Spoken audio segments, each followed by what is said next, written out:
Hallelujah. Praise the Lord. വലിയ സ്നേഹത്തോടെ ഈ വചന ശുശ്രൂഷയിലേക്കും സൗഖ്യപ്രാർത്ഥനയിലേക്കും എല്ലാവരെയും സ്വാഗതം ചെയ്യുന്നു. വലിയൊരു സ്നേഹത്തിൻ്റെ ദൈവ കരുണയുടെ വലിയ പ്രവാഹം നമ്മുടെ മേൽ ഉണ്ടാവട്ടെ. ദൈവത്തിൻ്റെ ആത്മാവ് ശക്തമായി നമ്മൾ ഓരോരുത്തരും വ്യാപരിക്കട്ടെ എന്ന് പ്രാർത്ഥിക്കുന്നു. Praise the Lord. ഫിലിപ്പി ലേഖനം 2-ാം അധ്യായത്തിൻ്റെ 6-ാമത്തെ തിരുവചനം. ദൈവത്തിൻ്റെ രൂപത്തിലായിരുന്നെങ്കിലും അവൻ ദൈവവുമായുള്ള സമാനത നിലനിർത്തേണ്ട ഒരു കാര്യമായി പരിഗണിച്ചില്ല.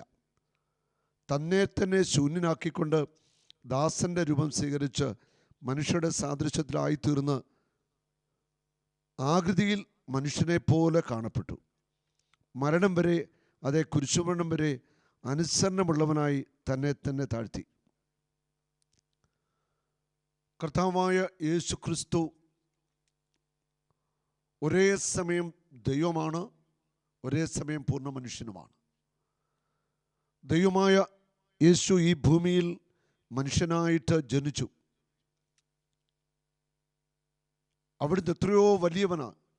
എല്ലാറ്റിൻ്റെയും സൃഷ്ടാവായ അവിടുന്ന് ഒരു മനുഷ്യനായിട്ട് ഈ ഭൂമിയിൽ ജനിച്ചു. തന്നെ തന്നെ താഴ്ത്തി. എത്രമാത്രം എളിമപ്പെടാമോ അത്രമാത്രം എളിമപ്പെട്ടുകൊണ്ട് ഈ ഭൂമിയിൽ ഒരു മനുഷ്യനായിട്ട് പിറക്കുകയാണ്. എല്ലാ മനുഷ്യർക്കും ഉണ്ടാകേണ്ട, ഈ ഭൂമിയിൽ ജനിച്ച എല്ലാ മനുഷ്യർക്കും ഉണ്ടായിരിക്കേണ്ട ഏറ്റവും വലിയ ഒരു പുണ്യമാണ് എളിമ എന്ന് പറയുന്നത്. ഏറ്റവും വലിയ പുണ്യമാണ്, പുണ്യങ്ങളുടെ പുണ്യമാണ് എളിമയെന്ന് പറയുന്നു. ദൈവം ആരെയൊക്കെ വളർത്തിയിട്ടുണ്ടോ, ആരെയൊക്കെ ഉയർത്തിയിട്ടുണ്ടോ, അത് എളിമയുള്ളവരെയാണ്.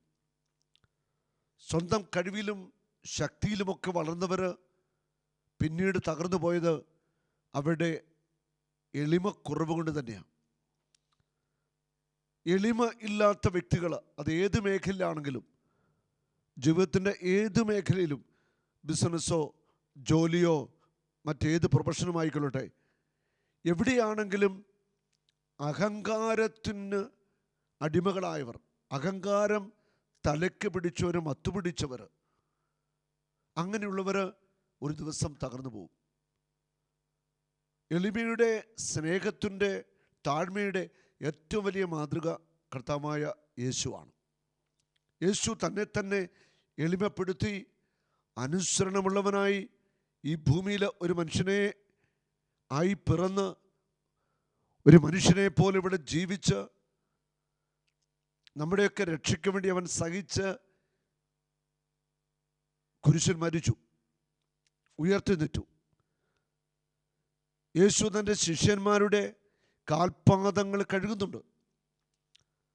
അപ്പോൾ ദൈവത്തിന് എത്രമാത്രം ഈ ഭൂമിയിൽ എളിമപ്പെടുവാൻ സാധിക്കുമോ അത്രമാത്രം യേശു ഈ ഭൂമിയിൽ ആയിരുന്നപ്പോൾ എളിമപ്പെട്ടു. അതിൻ്റെ മാതൃകകൾ, ഉദാഹരണങ്ങൾ വിശുദ്ധ ബൈബിളിലുണ്ട്. യേശു തന്നെ തന്നെ ശൂന്യനാക്കി ദൈവമെന്ന ആ വലിയ പദവി വിട്ട് മനുഷ്യനെന്ന ആ പദവി സ്വീകരിച്ചുകൊണ്ട് ഈ ഭൂമിയിൽ ഒരു മനുഷ്യനായിട്ട് ജീവിക്കുക. പിതാവായ ദൈവത്തെ അവൻ അനുസരിച്ചു, തന്നെ തന്നെ താഴ്ത്തി, ഭൂമിയോളം താഴ്ത്തി അനുസരണമുള്ളവനായിട്ട് മാറി.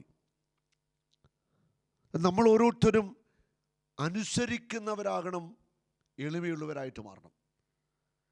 ഈ രണ്ട് പുണ്യങ്ങൾ നമ്മുടെ ജീവിതത്തിൽ ഉണ്ടാവണം. ദൈവം നിന്നെ വളർത്തണമോ, ദൈവം ഉയർത്തണമോ, ഈ പുണ്യങ്ങൾ നമുക്കുണ്ടാവണം. ഈ അടുത്ത നാളിൽ വളരെ യാദൃച്ഛ്യമായിട്ട് ഒരു ശുശ്രൂഷകനെ കാണുവാനിടയായി.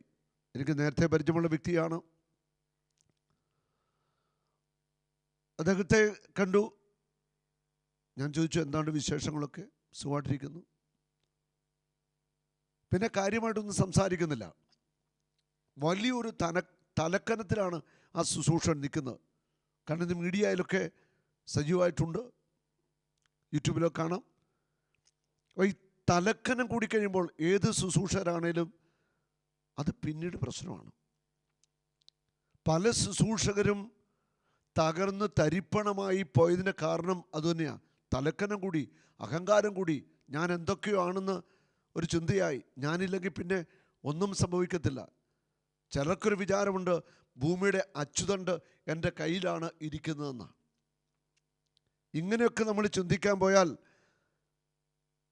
ജീവിതത്തിൻ്റെ ഏത് തുറയിലുള്ള വ്യക്തിയാണെങ്കിലും അഹങ്കാരം തലയ്ക്ക് പിടിച്ച് മത്തുപിടിച്ചു തുടങ്ങിയാൽ, ഈഗോ ആരംഭിച്ചാൽ ആ വ്യക്തിയുടെ അധപ്പതനം അവിടെ ആരംഭിക്കുകയാണ്.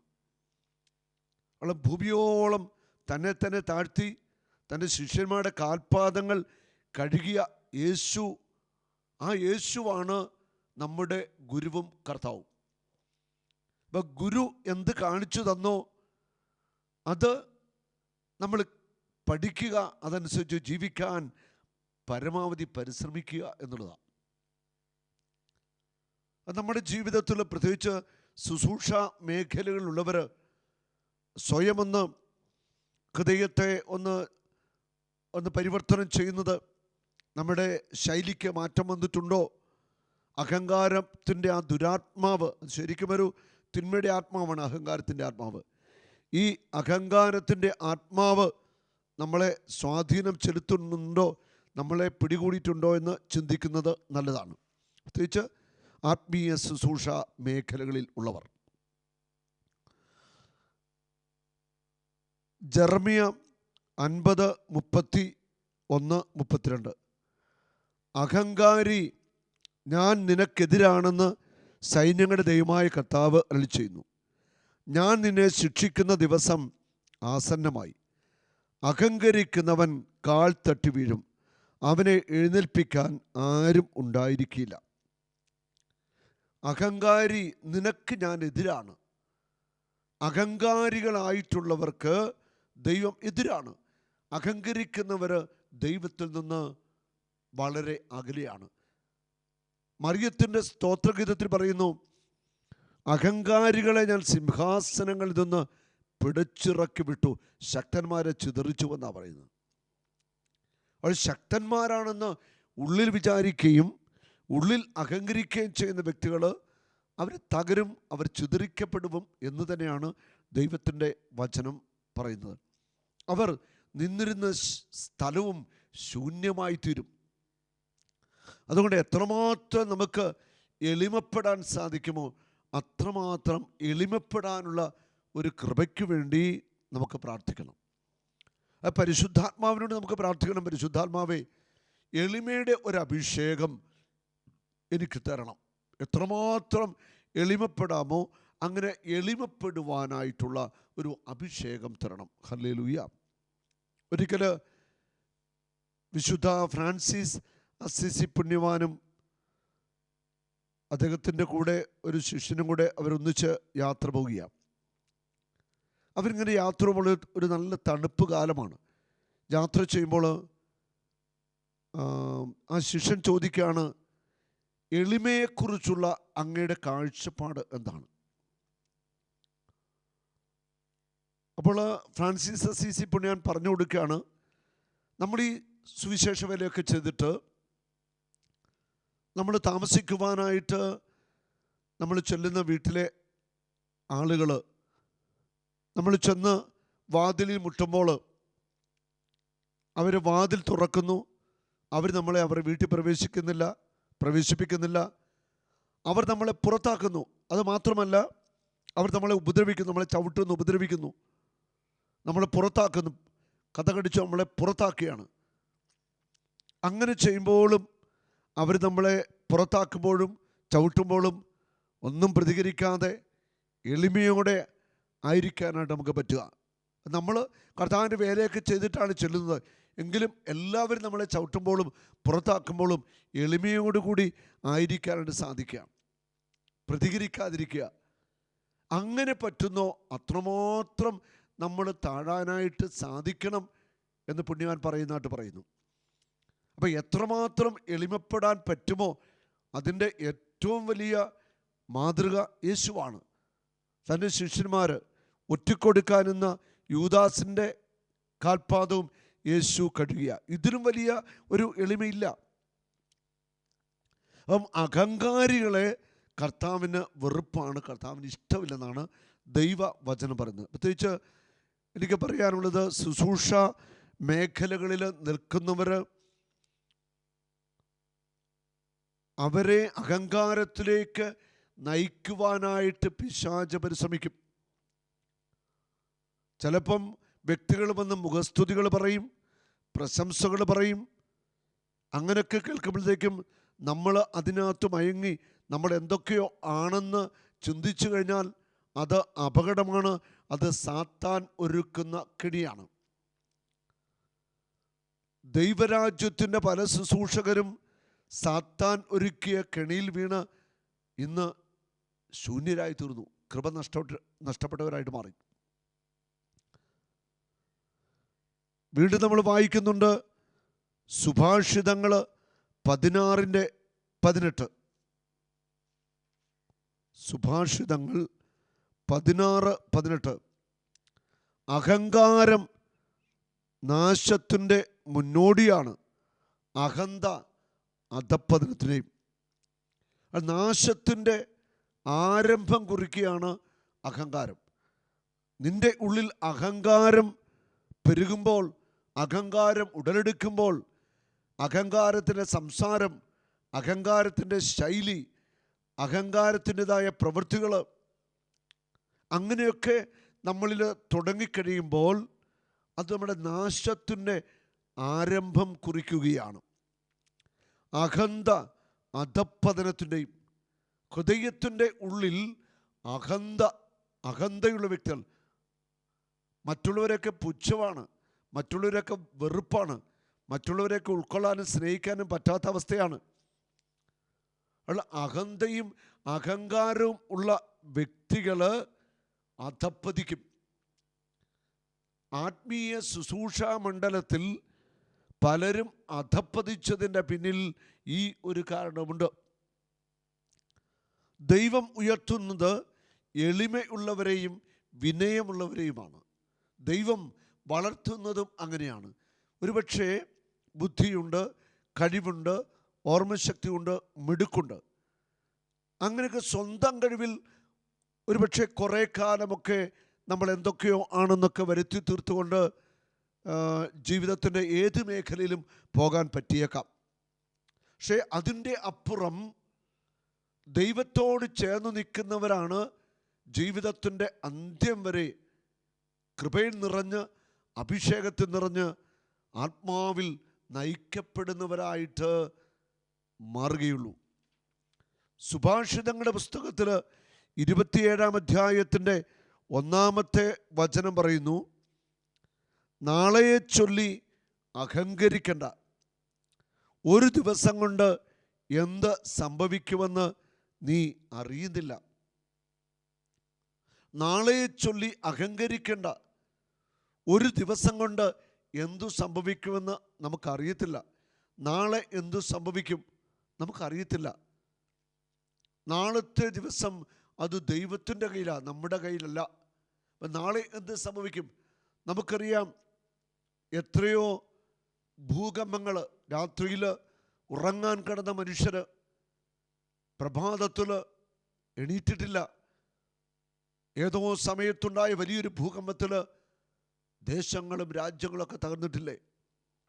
അപകടത്തിൽ അതുപോലുള്ള സംഭവങ്ങൾ നടന്നിട്ടുണ്ട്. നാളെ എന്ത് സംഭവിക്കുമെന്ന് നമുക്കറിയത്തില്ല. നാളെയെ ചൊല്ലി അഹങ്കരിക്കണ്ട.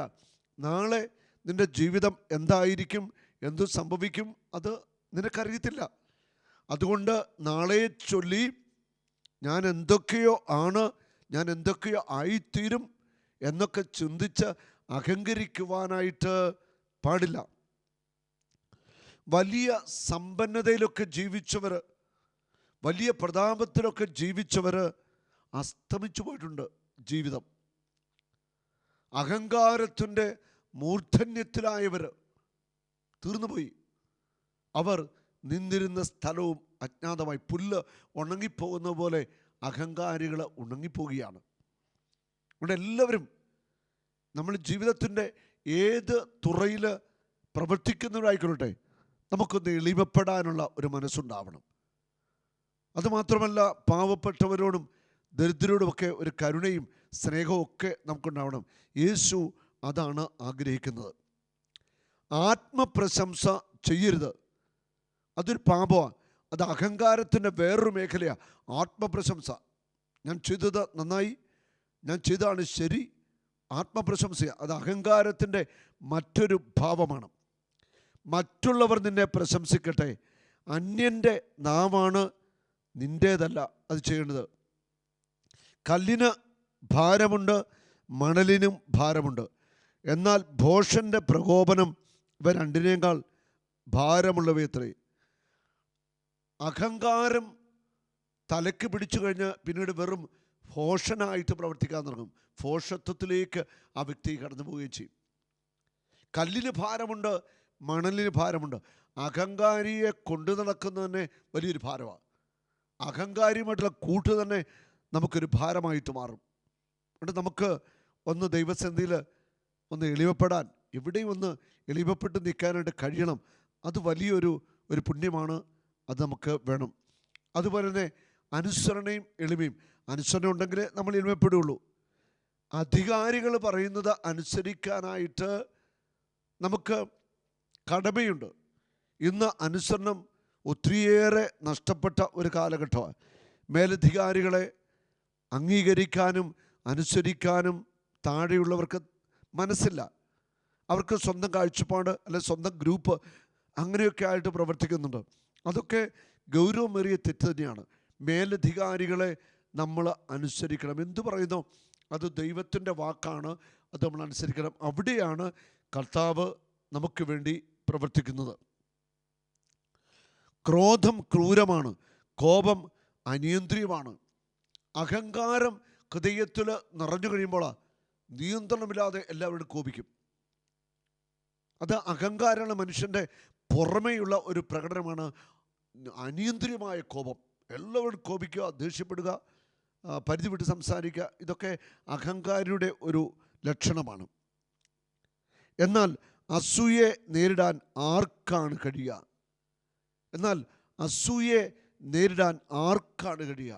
അവിടെ ഈ അഹങ്കാരമുള്ള വ്യക്തിയിൽ ഉറപ്പാണ് അസൂയുണ്ടായിരിക്കും.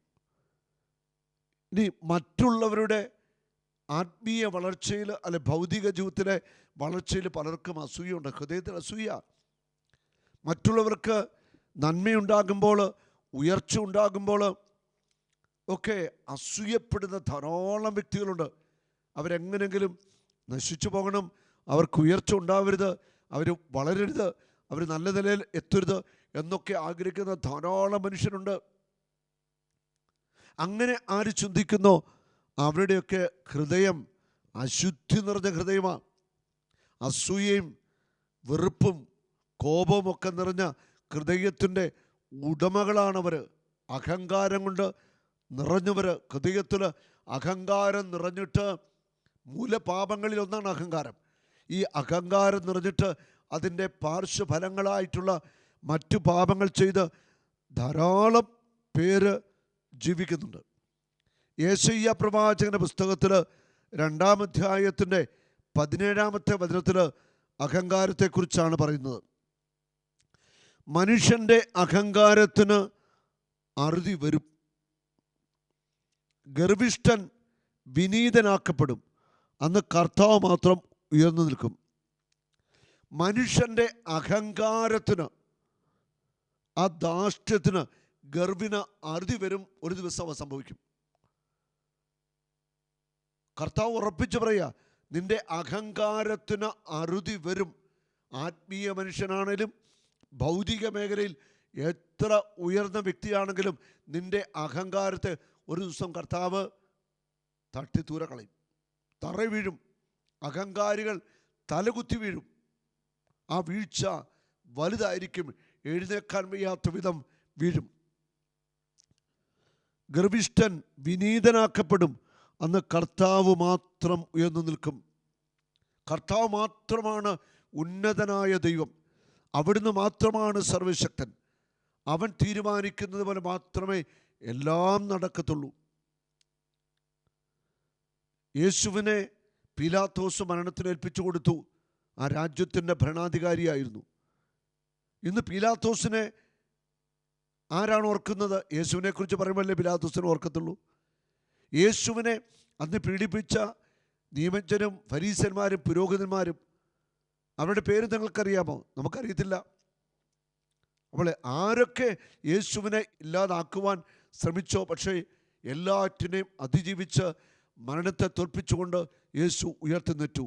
അവൻ ഇന്നും രാജാവായി കർത്താവായി അവൻ്റെ നാമം ഉയർന്നു നിൽക്കുകയാണ്. ഹല്ലേലൂയ. അപ്പോൾ യേശു ഈ ഭൂമിയിലേക്ക് വന്നു ഒരു മനുഷ്യനായിട്ട് എത്രമാത്രം എളിമപ്പെടാമോ അത്രമാത്രം അനുസരണമുള്ളവനായി, എളിമയുള്ളവനായി, താഴ്മയോടെ പിതാവിൻ്റെ ഹിതമനുസരിച്ച് ജീവിച്ചു. അവൻ ഇന്ന് ഉന്നതനാണ്. അവൻ്റെ നാമത്തിനു മുമ്പിൽ എല്ലാ മുട്ടുകളും മടങ്ങും.